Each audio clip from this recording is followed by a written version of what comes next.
Threads of Enlightenment. As usual, it is always my honor to thank our guests for coming and spending some very expensive stuff, their time. Donna, I want to thank you for coming and share your time with us because I know it's such a precious commodity.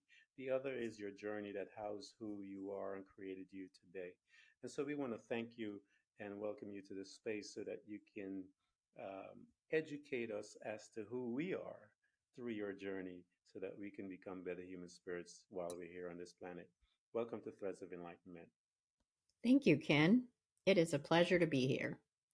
It's an honor to have you. Tell the folks about what you do currently right now. Well, currently I serve the Ministry of Vibrant Living International. I'm a life mastery coach. I'm the founder of Vibrant Living. I am also an author, a podcaster, an inspirational speaker, and then that's all professional. And then I'm also a wife, mama, and grandma. So those are Wow. all the things. That is a full plate. I don't even have anything half as much as you do, and I find myself all over the place. So I'm definitely going to learn a few things from you. Talk to us, Donna, as to always like talking about our childhood because I know the childhood is such a formidable part of our life, and it helps create us. But it also we learn things there that we pick up that we find out later on in life we have to relinquish them, but we came out with them because they were coping mechanism, if you will, by which we began to handle the world and people as a result. Talk to us about your family unit. How was it and things like that? Um, well, at the age of, I guess I was about 8.5, my mom and my brother and I became part of a blended family. Prior to that, I really didn't have a relationship with my biological father. So now I have a new father who did become my daddy. That was one of the beautiful things from that. And I had three new brothers. So Wow. all of a sudden, I have four brothers and me. Dynamics have really changed. And growing up, I had this need to always do the best I could. Somehow I thought, as I look back, um, if I ever didn't do a good job, it was devastating because I had to do the best all the time. And I looking also thinking that that desire to be loved and liked and the basic human desires that we have. Yeah. And the other thing that was notable for how it affected me was we moved a lot. So not only Wow. was I trying to fit into a new family, but I also found myself in new places about every 2 years. I was the new kid. So about the time you begin to make some friends, you're moving. So this Wow. constant desire to try to fit in, to be friends, and all of that kind of stuff happened in my early childhood. Wow. How old were you when with the entrance of the blended family took place? How old? I was about 8.5. 8.5. So 8.5, Mhm. things change in your life. Mhm. You have all these boys around you. How did you, I know you said you were trying to please, how did you relate to them? What was that type of relationship with these boys that are in your family just showed up? My brother that I brought that came with me to the family was younger than me. So I had been the Right. oldest. Now I am the middle, but Hmm. still my mother's oldest. Does that make sense? It's Yeah, like, yeah, it does. so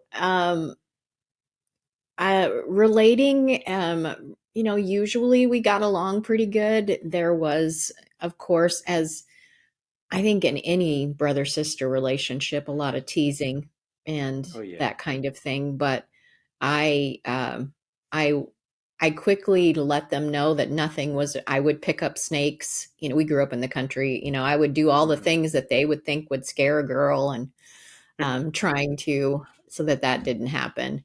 But Yeah. overall, I mean, there was some bullying and being mean to me, and I don't know. A lot of times we try to rationalize and say that it's normal. I don't know. It was just the way it was.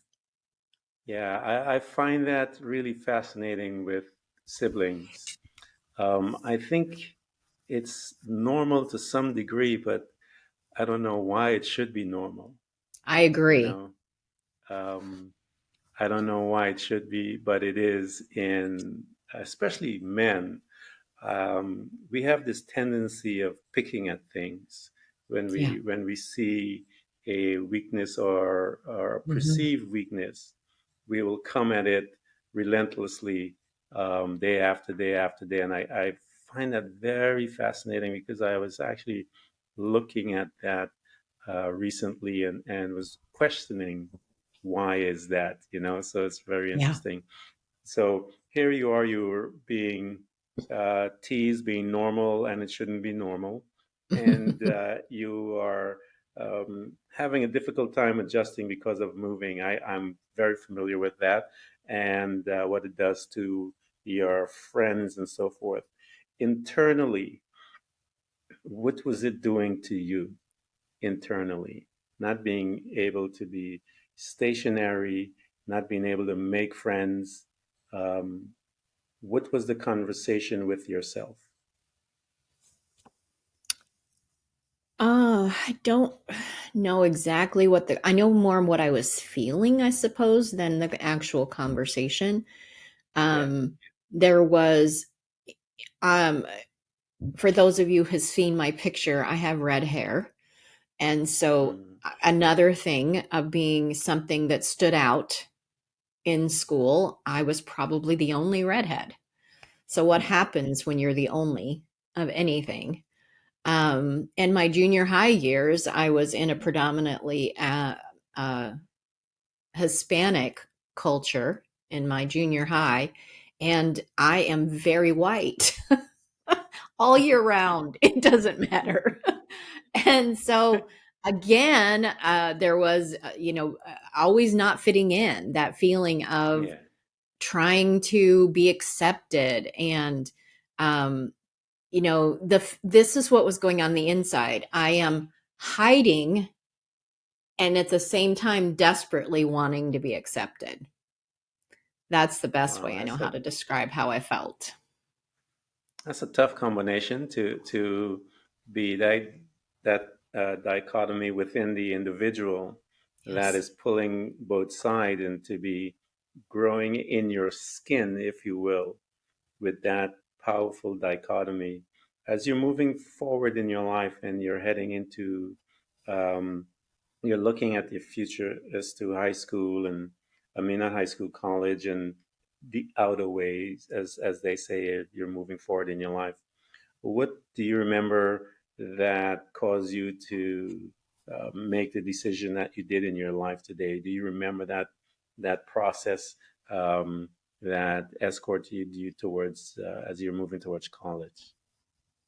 Well, when someone asked me when I was relatively young what I wanted to do when I grew up, all I could say is I know I'm going to help people, and I Hmm. didn't know how to define what that would look like.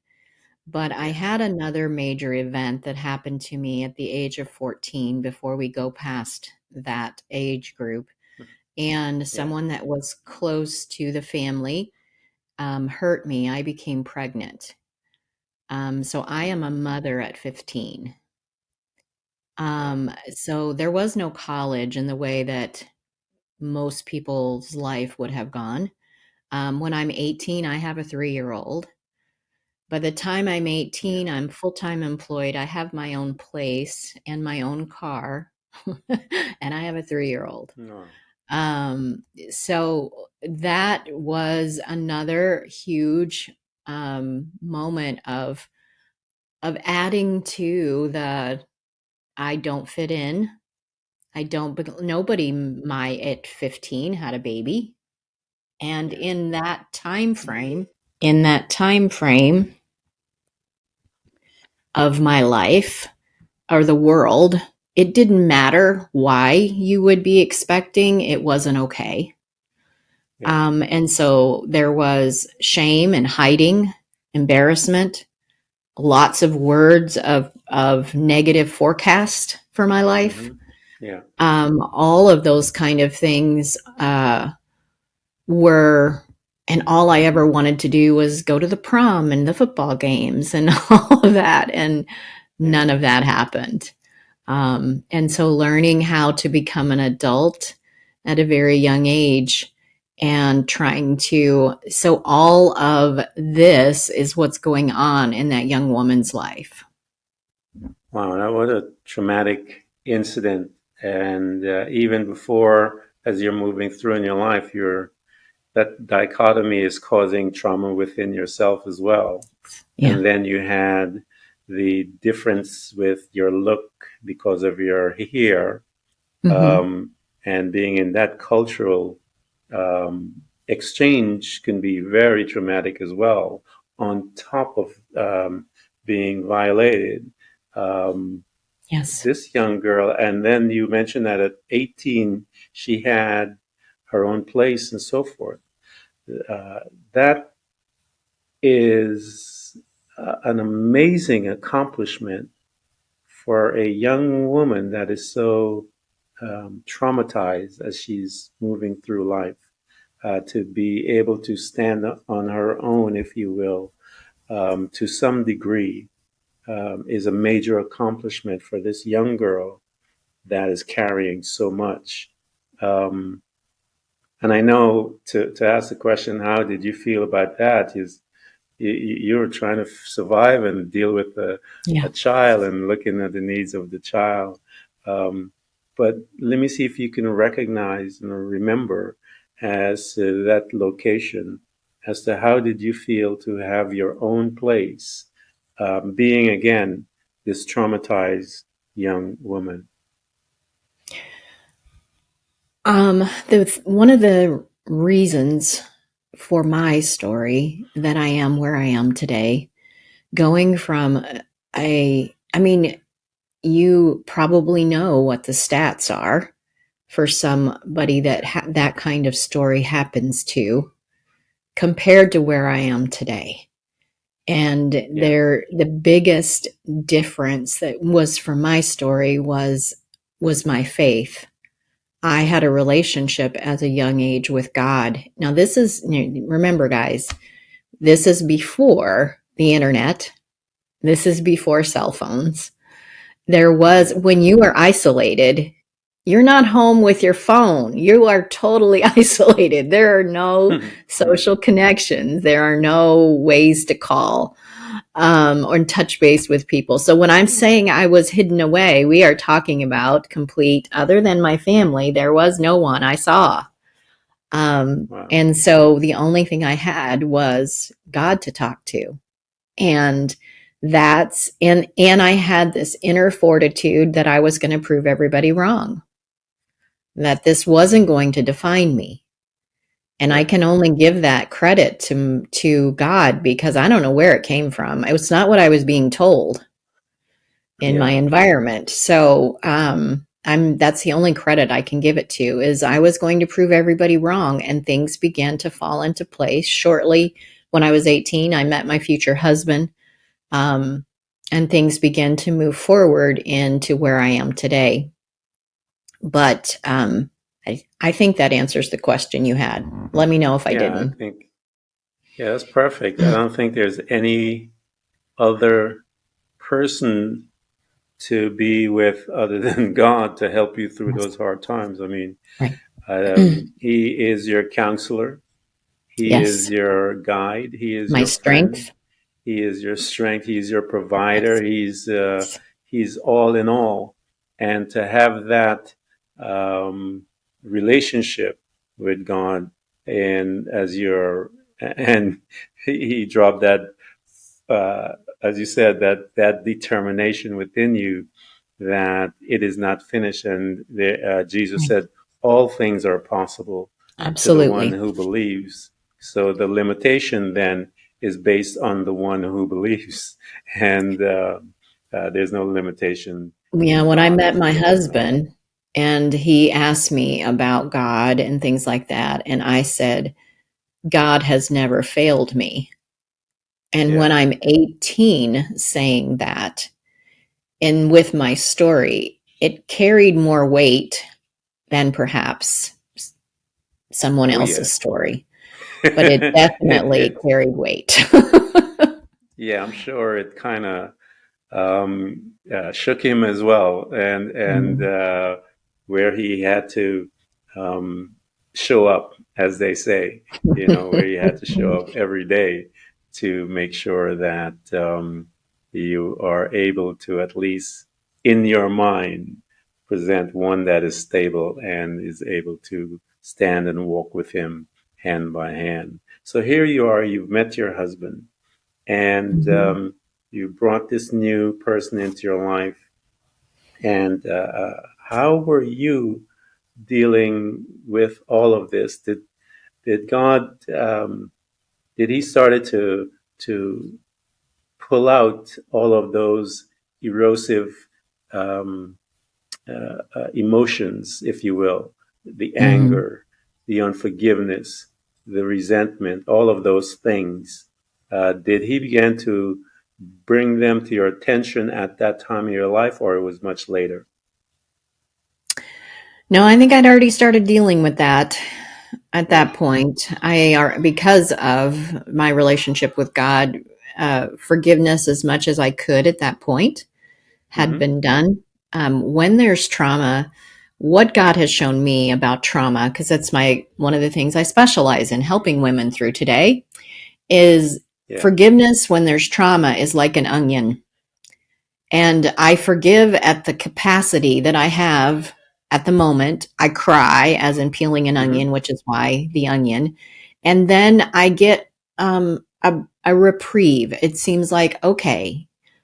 And then further down the line, perhaps something will trigger or will bring something to remembrance. And to me, that's God bringing up Yeah. so that you can get deeper healing. So Yeah. I had already forgiven.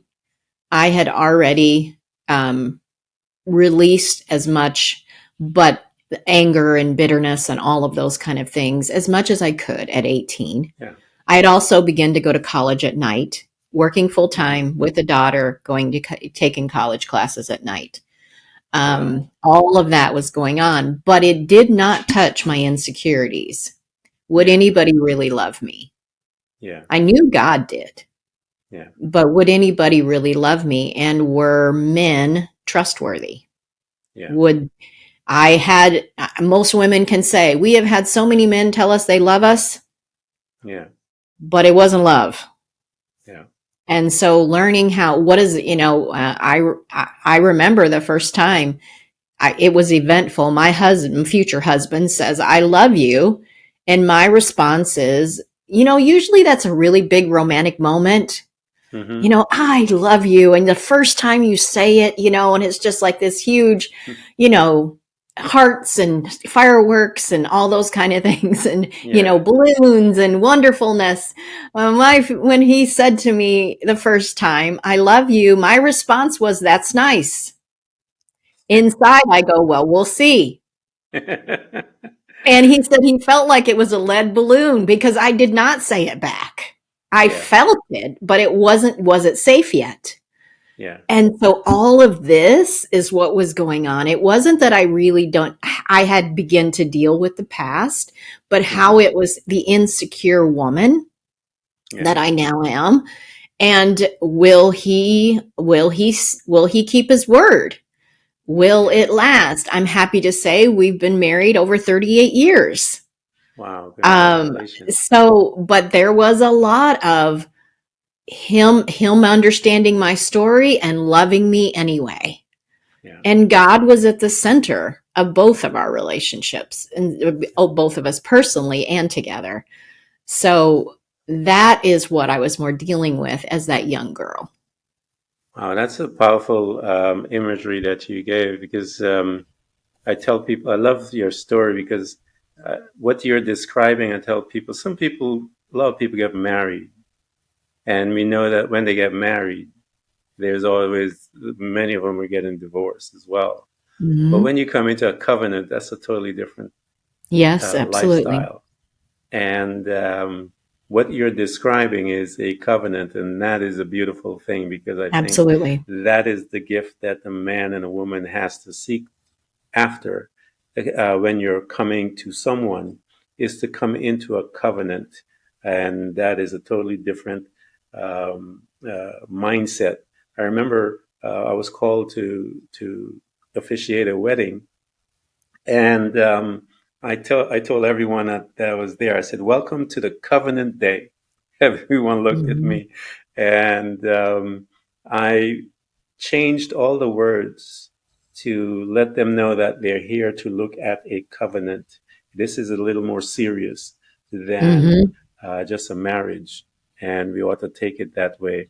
And it sounds like you have that. So here you are, and you're just a powerful person going to school, 18, dealing with all of this trauma, dealing with your pain, and God is showing you through the onion. I think that onion effect goes on until we leave this planet because Hmm. I agree. that trauma is all the way into the soul of the being. And that's a deep place. And so you have to go in deeper and deeper and take things. And only God can bring you to that deepness because he knows how to get there. So you're moving through. This man says, I love you. You look at him and you go, uh huh, uh huh, uh huh. You're in school and you're moving through. What began to happen to you because he is here standing and he hasn't moved. He's still Hmm. loving you and showing you that. And God is opening things about yourself. How did you begin to deal with this thing of accepting you um, and learning to, because this major thing right here, accepting of someone else has to accept you. So, how did you navigate from that to then surrender to your husband as one as accepting you? I remember when we were dating, one of the questions my mom asked, "Well, how do you feel Yeah. around him?" And and I was thinking, well, on the way home from the movies last night, I fell asleep. He had a pickup truck, and I could sit beside him in the pickup truck. And I said, I fell asleep on his shoulder. And I paused as if it would Yeah. dawned on me. I'm like, I've never fell asleep around anybody that is of the opposite sex and since that date. And I'm like, that doesn't Yeah. happen. And then it Yeah. just like dawned on me. I'm trusting him. He's safe.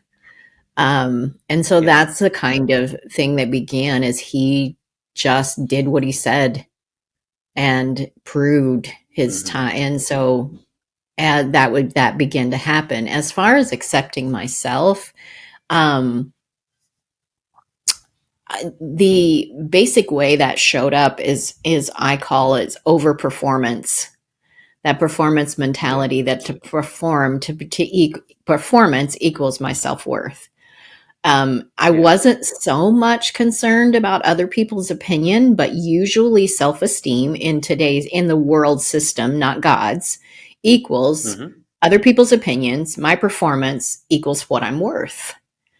Yeah. And through my church, I began to do this study, which is one of the things that I now teach is where does our significance come from? Mm-hmm. And how we should get our significance in who we were created to be, not our performance and other people's opinion, because other people's opinions fickle and my performance, Mm-hmm. I'm at some point, I'll make a mistake, if you Yeah. will. And so learning that was one of the things is I did a deep dive into this program that my church, and that was when I began to get my identity from the right place, not from the world system, if you will, the Yeah. natural system, and begin to find out who I really am. From that place, I shortly after I was in my 20s, I launched a nonprofit organization. I began to speak publicly. I organized thousands of volunteers to make a difference in the community through this. And shortly after that, things began to change, and what I was doing was becoming more and more public. Was I terrified of it all? Yes. Mm-hmm. And inexperienced and still learning. And so that was the beginning stages of I began to have regular appointments with women who are going through things. I'll see you next Tuesday at 10. Yeah. It was all volunteer, but Wow. I began to mentor or disciple women in my 20s and women that were Wow. decades older than me. And so it has always been a part of what people, how many times I've heard, I've never told anyone this. I can't believe I'm telling you this. So this Yeah. all led up to where I am today.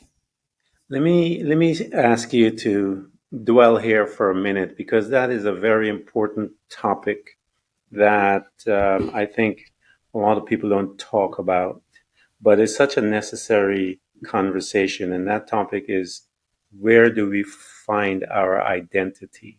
Mm-hmm. Men, as far as men, we are told it's you got to be the provider, the provider, the provider. And sometimes when a man loses his job because of whatever reason, he will sink and go into Mm-hmm. this crazy funk. Sometimes it's Mm-hmm. it's harder sometimes to pull some of them out of that funk because they believe that repetitious thought that keeps coming in their life that they're a failure, they're a failure.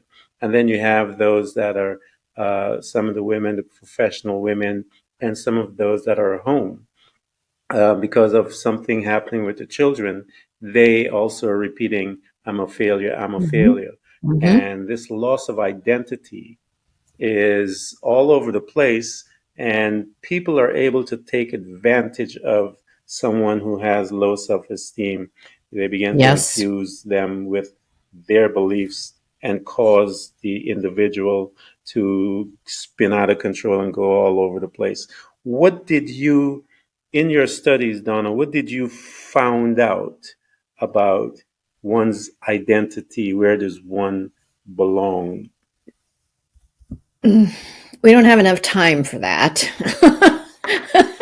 Yeah, just a but quick gloss because I know but I the figured God took you into some deep spaces and showed you some things. yeah, so learning first of all that my identity, if you were going to look at a value of a piece of art, Mm-hmm. whatever someone paid for that piece of art, or a house, let's say a house, whatever the Mm-hmm. buyer paid for that art, that house is then, or that art is then valued at that price. Does that make Yeah. sense? Mm-hmm. And remembering that who created me should be, I should Yeah. go back to the creator on what my value is, and also the price that was paid for that relationship. Mm-hmm. And that, when we can really grasp that, it has nothing to do with my performance. It has nothing to do with my body Yeah. shape, my hair color, my nationality, my economic status. It doesn't have anything to do with that. It has to do with who created you and the price that was paid for you to have a relationship with God. And when we can grasp that, of course, I teach a whole program on this. It's a 6-month program. Mm-hmm. So you're wanting me to answer this in just a few Well, minutes, but that's the basis of it, is yeah. that. Yeah, I would tell people that, especially because I came out, I was, I grew up in the church. I'm a born again Christian. I grew up in the church. And so I would always tell people with that when I would counsel people and they would see their, they didn't value themselves. And I would stop them for a second and say, I want to tell you a story about value. And I would talk to them about how God saw them in the sense that He saw some value in them to have his only son come and be Hmm. brutalized on their behalf because he saw the value in them. And Jesus saw the value in them that he was willing to be brutalized. And so I would tell them that you are a priceless individual. You're one of a kind.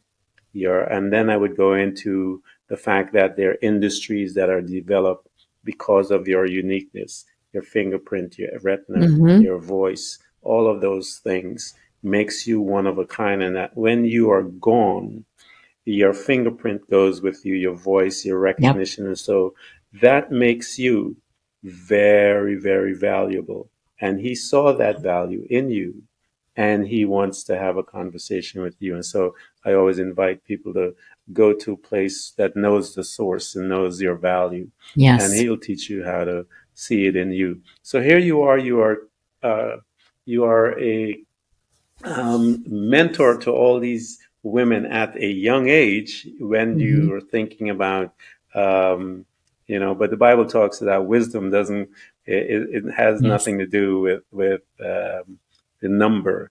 It has something to do with where you sat, and you sat in the presence of Yes. God for many years. And so that's where you gain your wisdom. So here he is, he's using you, you're stepping out, and that the dichotomy that you had as a young girl, hiding and wanting to be seen, you're still in the midst of this. You're being pulled out actually from hiding and Hmm. being pulled and tossed into the fray, as they say.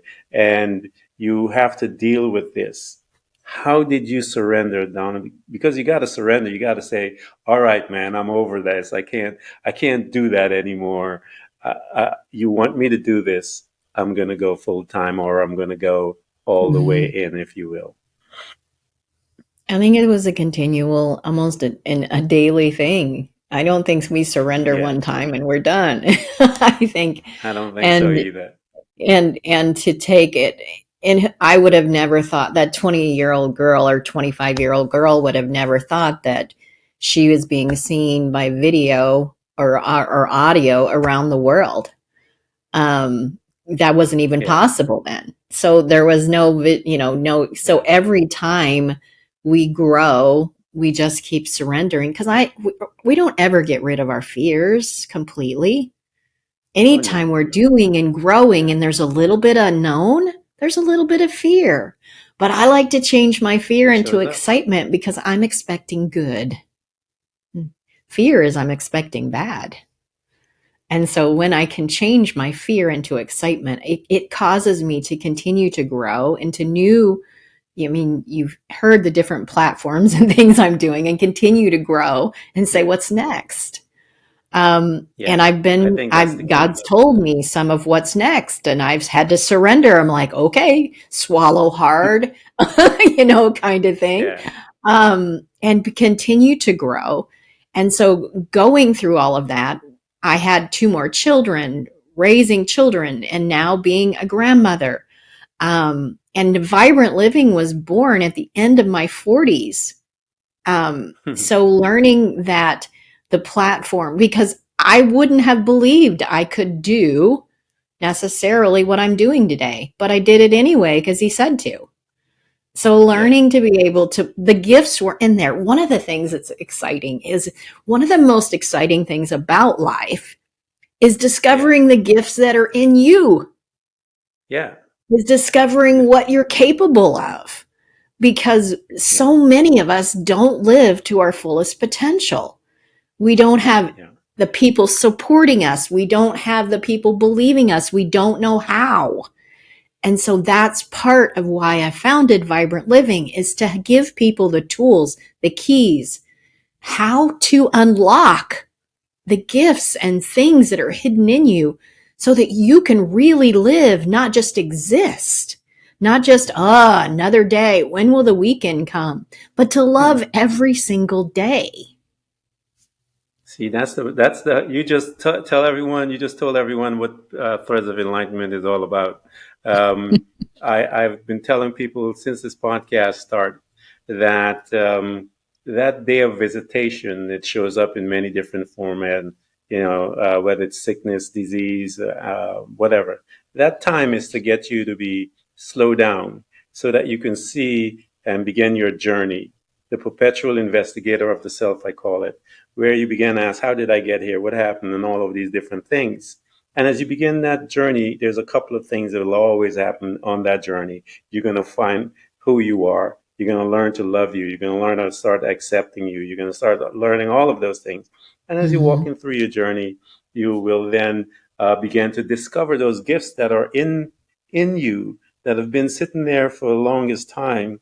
And as you dig deeper and you begin to understand who you are more and more, the clarity of your gift begins to um, come out, and then you begin to put it in a format, as I said, Donna, before, you put it in a format by which you now can serve. You took it, you did those revelations that you got, and you put it into a format where you were being mentorship to all these folks. So Well, here you are. I want you to tell yeah, me about.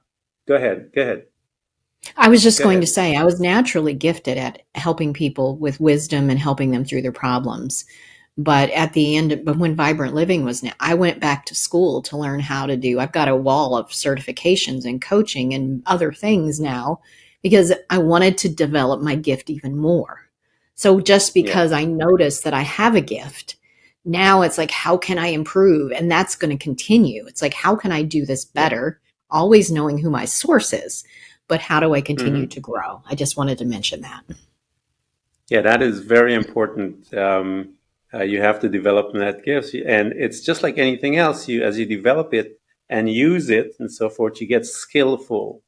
Yes, An absolutely. athlete, a basketball player, is, even though he has all the gift and he's talented, if he Yes. doesn't put in the practice and all that stuff, Practice. I'm That's right. sure we're going to know about it once he get on that court and start throwing up all kinds of crazy stuff. We're going to look at him. He may be Hmm. talented, but he never practiced. He never began to Absolutely. hone his craft, if you will, and became skillful at using what he has learned. The Bible tells us that one must study the word to become skillful, know how to use, when to Yes. use this, when to say this, when to speak in grace, when to speak um, in sternness, but in love. All of those Hmm. things, one becomes skillful as we begin to use it and so forth. So here you are, you're living, you have your non for profit, you're doing all this thing, and all of a sudden you say, I want to write a book. How did that come about? Because that is moving from one place to another. And Mm. if Well, you can it recognize, never remember, it never go happened ahead. that I said I wanted to write a book. What started happening is people begin to like all these different people said, Donna, you need to write a book. You've got books in you. You need. Oh Yeah. no, I can't do that. Now, the way that I completed high school, I always felt like I was inferior. Um, Yeah. and I grew up, well, there was an inferiority thing about my whole self esteem, but, and I grew up in the South. And I married, that my husband was from upstate New York. I met him when he was in Hmm. the military. So Hmm. there is something about the Northeast who often make, again, being different, it shows Yeah. up. Yeah. And I am speaking with a different accent Yes. than the people that I am around. Yeah. And so it began to be called out, and comments like, because we say we're fixing to do something, Yeah. that that's somehow less intelligent. Yeah. And so I felt I had a deficit in writing, if you Yeah. will, or in communication. And remember, I started speaking in upstate New York in my Hmm. 20s. And so trying to Wow. obliterate any accent was was Hmm. foremost in my mind. So all of this is going on. And so somebody says, you need to write a book. And I'm like, oh no, I can't Yeah. do that. I can't do Yeah. that, and it just kept showing up. You need to write a book. You need to write a book. Well, the first book that I wrote, I've taken it off of my website. Yeah. But I did it. You did it. That's the Yeah. point. Yeah. I upgraded, I guess is the way I would say. It was an ebook. And so Yeah. I didn't turn it into paper, but I did an ebook and I shared it. And it Hmm. was, I was asked, I did it. Yeah. And so since then, I've written three other books. Um, right now, they're all ebooks and Amazon and different places like that. So, Hmm. but that was it, it's just beginning to take imperfect action, Yeah. Let me ask. getting rid of the feeling that it's got to be perfect and Yeah. getting somebody to proofread because Yeah. everybody needs a proofreader, and it's like I don't have to have all that grammatically correct. I just have to get the thoughts across and we can make it that way. And so learning to be able to get that support, I don't have to do it alone, and surround yourself and just take imperfect action. So let me ask you a question, Donna. Do you believe that you can write a book right now? Oh yeah. See, I have. the reason why I asked that question, it was because I had mentioned the scripture. It says all things are possible to him who Yeah. believes. The limitation was with you. Was the You know, believing. the limitation was always with us. Yeah. Yeah. And so, but once you take that step, as anything, as you begin to practice your obedience in the sense of I'm going to accomplish this. I remember when I had my first assignment to write my book, I kept saying all I'm going to do is just finish it. Mine is called Blueprint of Faith, and God had showed me this revelation about faith, and so I remember um, thinking about, I wrote it down, and when that thought kept coming over and over and over again, that I need to put it on in a book, because what I had done, I had studied the subject that he had given to me for about a year or 2 years, and Hmm. I practiced it on my own and with my family, this revelation, to see if it works before I Hmm. get out there and teach anyone this stuff. Because what he was showing to me, I've never heard it, and I thought it was heresy, and I was like, "Oh my God," you know. So when I began to teach it and it began to change people's lives, that's when those things began to happen, just like me, just like you.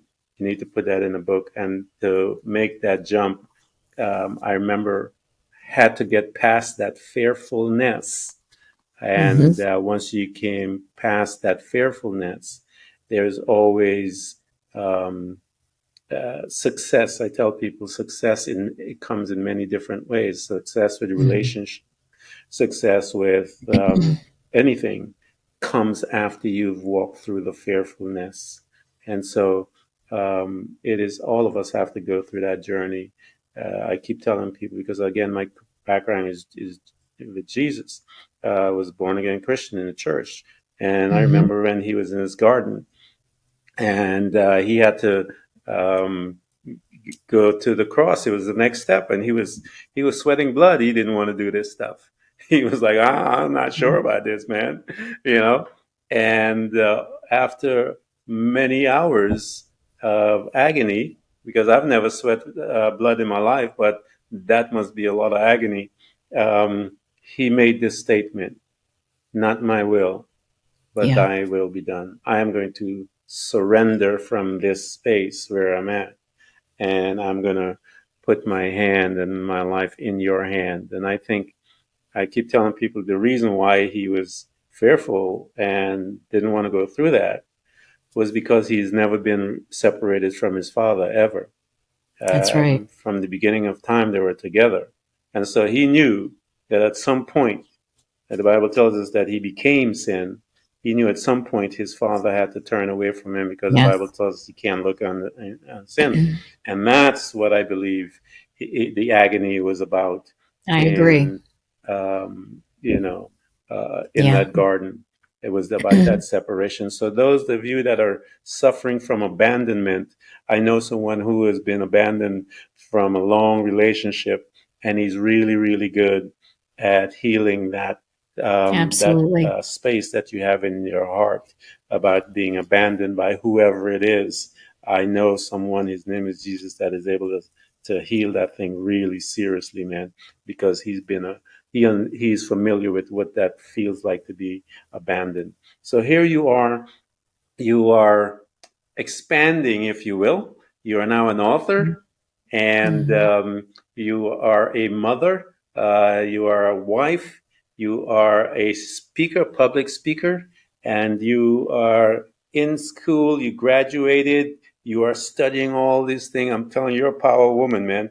As I'm telling you, all thinking about all the stuff you're doing, and you're still standing, so that's really good. So here you are, and talk to us as to some of the things that God is now you're serving, and He wants Mhm. you to get to know you a little deeper.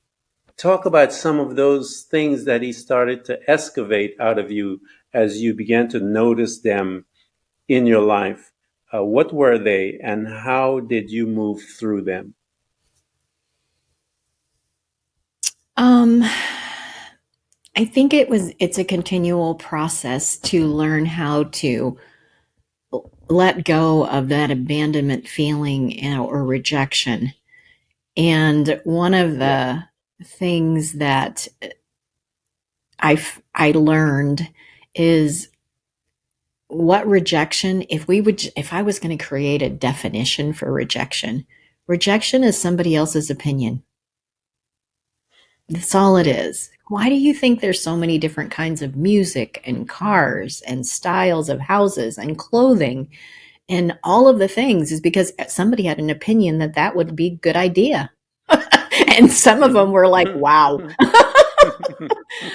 But rejection is somebody else's opinion, and it's really none of my business. It Yeah. doesn't really matter. It has nothing to do with who I am. It's just their opinion.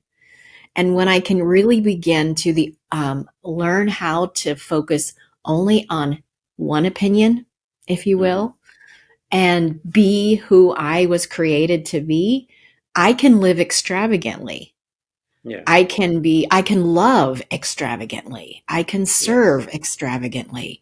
I can have fun and laugh Yes. extravagantly. Have you ever known anyone who laughed and somebody made fun of their laugh, so they quit laughing? It's Yeah. like all of those kind of things that happen, Yeah. um, that we hold back. We pull back just a little. We hide our shining just a little because I can shine bright and you too, and we're not in competition. Mm-hmm. That there is more than enough room for you and me to shine as bright as we can and everyone else in the world. So learning to be able to receive that and to believe that is something. And every time I cross a new threshold, it's like I have to go, "Oh, okay, let go of other people's opinion. You might get rejected. You might not, people might not agree with you." And you know what disagreement is crazy in this world today when someone disagrees Yes. with you. It's just brutal. So learning Mm-hmm. how to be able to let all of that go and to learn that you mentioned faith. One of the is faith is visionary. Mm-hmm. Faith is continuing to see what's not seen yet Yeah. and learning how to bring that from the unseen because we are a spirit living in a Yeah. body having a human experience. So Yeah. I need to learn how to live from the unseen, which is really by faith. But it's just saying it a different way. It's It's the only being way we create. visionary to see what we can't see yet, which Yeah. is another one of the things that programs I've developed is how to help people live from the unseen, live Yeah. from that place so that we can actually co-partner with God to be who we were created to be and to make an impact everywhere we go. Yeah. Calling those things that are not as though they were. Um, Yes. and that's one of the insights. Like I said, that book, Blueprint of Faith, deals with that thing. How, and I took the life of Abraham, and Mhm. it is in Romans chapter 4 where it's breaking down how he got his Yes. promise. And we dissected that and saw what was, I call it the ingredients that when you put it together, we call that faith. So, talk to us about the Vibrant Women program that you have. Um, tell us about um, the impact that that have on you. I know it has is very impactful on the women, but what was the impact, and what's the impact on you? Vibrant Women is a Facebook group Yeah. that I have, and then the organization is called Vibrant Living. Hmm. And the impact, if I was to back up, I had lost a job before Vibrant Living was born. I had lost Yeah. a job. I was feeling lost. For women who know what happens to us at the mid 40s to end 40s, there's a whole lot of stuff going on. Hmm. Um, and um, I mean, one day I even wrote in my journal, I kind of feel like a piece of trash somebody left at the curb. Wow. And that shows you how lost I felt. So, anyway, I went to church. And that night, they had a thing where we were supposed to pray and turn to the people next to us and give them one word that we felt like God wanted them to have. Yeah. And so, one woman sitting next to me turns to me and she says, God says you are vivacious. I didn't even know what that word meant. I wasn't sure I liked it. It Yeah. sounded like it was a little weird. And Yeah. so I must have gave her a funny face because she kind of backs up and goes, I'm sorry, that's just what I thought he said. And it was just like, I don't know how I looked, but I wasn't in a really happy place, but I was seeking. Do you see where I Yeah. was? I was seeking. Mm. So anyway, I'm like, I go home and I'm like, what the heck does that word even mean? Kind of thing. So I looked it up and it means lively and robust and vibrant is where that word, one Yeah. of the words where, and it means full of life and bubbly and exuberant. Well, I'm talking about how yucky I felt. I didn't Yeah. feel any of those things. Hmm. So what I did is I took that word and all the definitions and I read it Yeah. because God says I was vivacious, which is full of life, is what it really Yeah. means at the root of it. And God said it. So I begin to say, I am vibrant. I am this. I am that. Because you said I was. I Yeah. don't feel it, but you said I was. Yeah. And so that's where, and then I'm like, so what am I supposed to name? And I'm like, well, nobody knows what vivacious is. So I'm going to use vibrant because that everybody Yeah. understands. So Vibrant Living International came from that low place of me seeking an answer and Hmm. someone giving me a word I don't understand, I didn't know the answer to, and being able to speak that until I am living it. Yeah. And so that is one of the biggest difference that this has made in my life is learning how to get rid of all the fears and be who we really were created to be, who we really are. I've always been vivacious. It's just been Yeah. hidden. Yeah. Always been that way. And so letting it shine brighter and brighter and helping other women to do the same and men, I work with Hmm. men as well, helping other people to do the same and wherever God takes me. Yeah, I love that. It's amazing how he does that. There's a situation just like that in the Bible. I know Gideon is one of them, Mm-hmm. and Abraham also. Because Mm-hmm. Abraham, before he was called, and I tell people, your words are very important, Matter. um, because it carries energy, it carries anointing, it carries power. It was the with coupled with your faith, it will create a universe just like it did with God. He coupled with his faith, he said, "Let there be light," and there was light. So when he comes to this gentleman Abraham, and he's calling him a father of many nations, he said, "You're going to be a father of many nations. You're going to be a father of many nations." Abraham and his wife, they have no kids, and I did a lot of study on this particular thing, and he thought it meant that it was going to come through Lot, and God had to come in and says, "No, no, no, no, no, no, no. You're missing the whole point." And what Mm-hmm. God did to him was change his name to call so that he can begin to. We talk about um, calling things that are not as though they were, just like you began to Right. call those things that are not as though they were. Mm-hmm. And when they started calling him Abraham, they were confessing what God saw him as. And God saw you as this vibrant woman.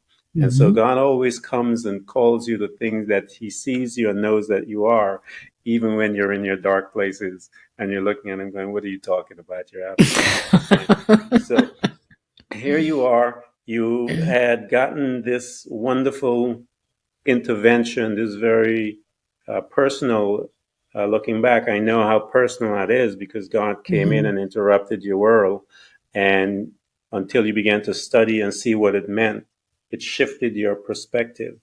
When you began to learn more about yourself, because that's really important. I tell Christians that each one of us have to still go on our personal growth and learn to develop. And I tell people you have to be very careful of the lazy Christians. They don't want to grow at all, and it's painful to grow as God begins to show you more about yourself. So here you are. You're this busy woman from the onset of this conversation. You gave me a whole list of things that you are: a speaker, an author, a grandmother, mother, entrepreneur, all of the whole different things. So Mhm. here you are today.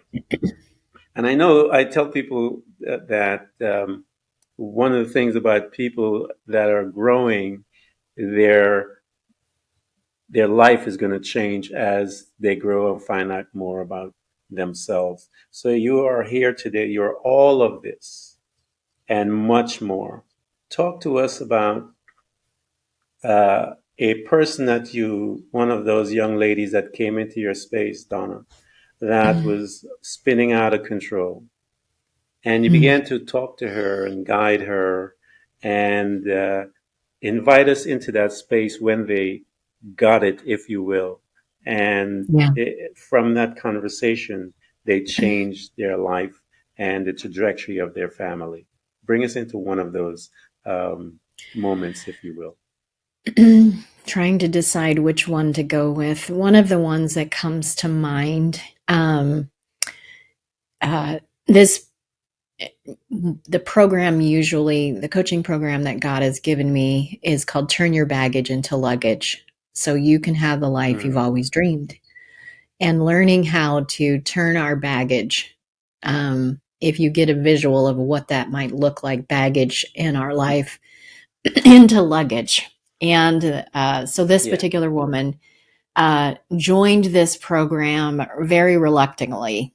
I've been in counseling for decades, and nothing has worked. I've prayed, I've fasted, I've done all the things I know to do. Why do you think this will work? yeah, And so, just a little bit of history as I begin to know this woman's history. Um, I think she was probably 3 or 4 when the sexual abuse began.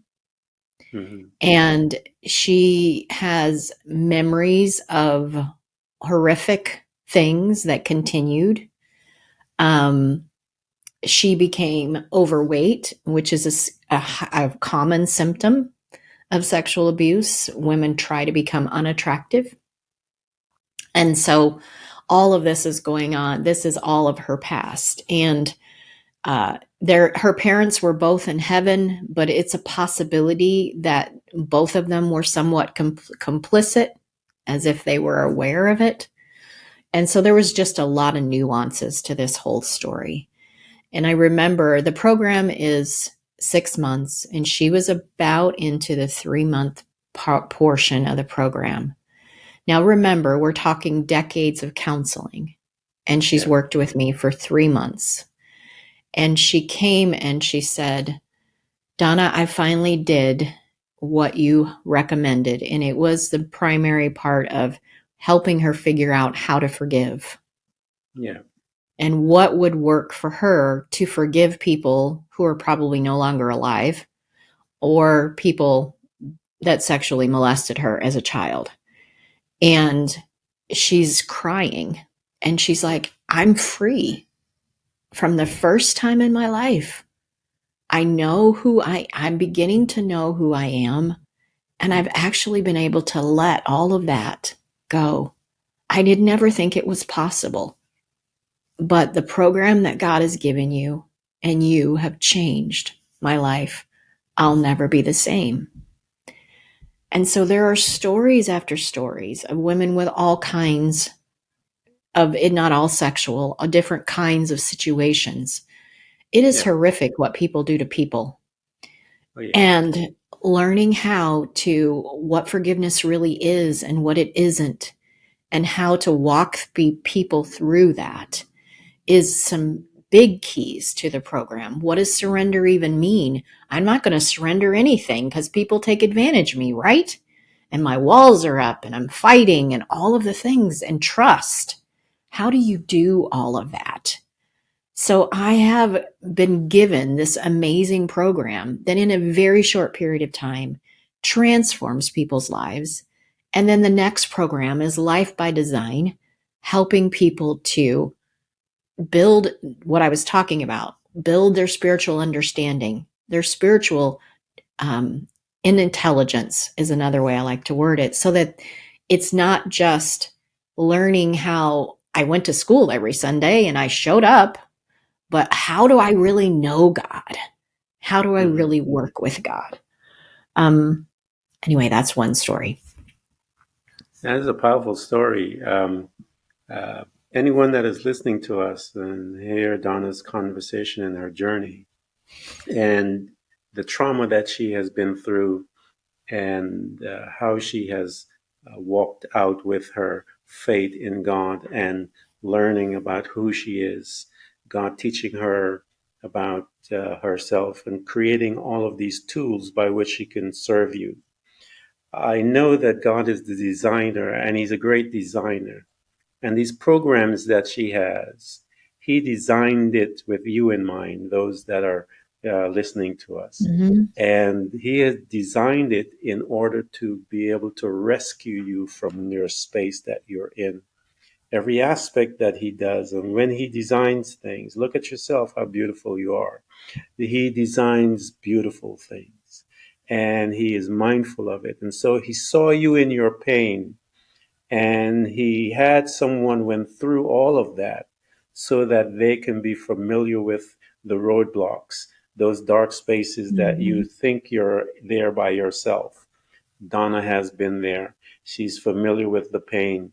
She's familiar with the rejection. She's familiar with the abandonment. She's familiar with all of these things. And through her journey, God has created something similar that is able to reach you and rescue you and bring you into this new space where you can live that life, where you can experience who you are spiritually while you're here on this planet. Because I always tell people, we got work to do, man. We just got work to do. So Don, I want to thank you for coming to President Enlightenment. I mean, we've been talking for a little over an hour, and we haven't even touched anything yet, you know. And the deepness of you could see it from and sense it from our conversation, and that we've just basically skimmed the surface.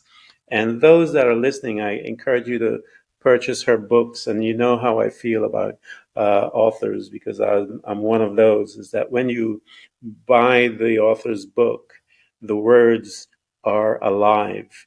They have the ability Mm-hmm. of leaping off of those pages and jumping inside your spirit, in your soul, in your mind, and rescue you. And how does it rescue you? It switches your perception on your situation. And once you change it, you will gain your victory. And I want to thank you for coming. And you guys buy her books, get into her courses, get on the Facebook place, get into her space and keep her busy so that you can become free of where you're at because she loves this stuff, guys. A servant loved this stuff. We love doing this stuff. So I know that she would love to be able to have that conversation with you. Again, Donna, thank you so much for coming. My pleasure, Ken. It's been a pleasure. Thank you.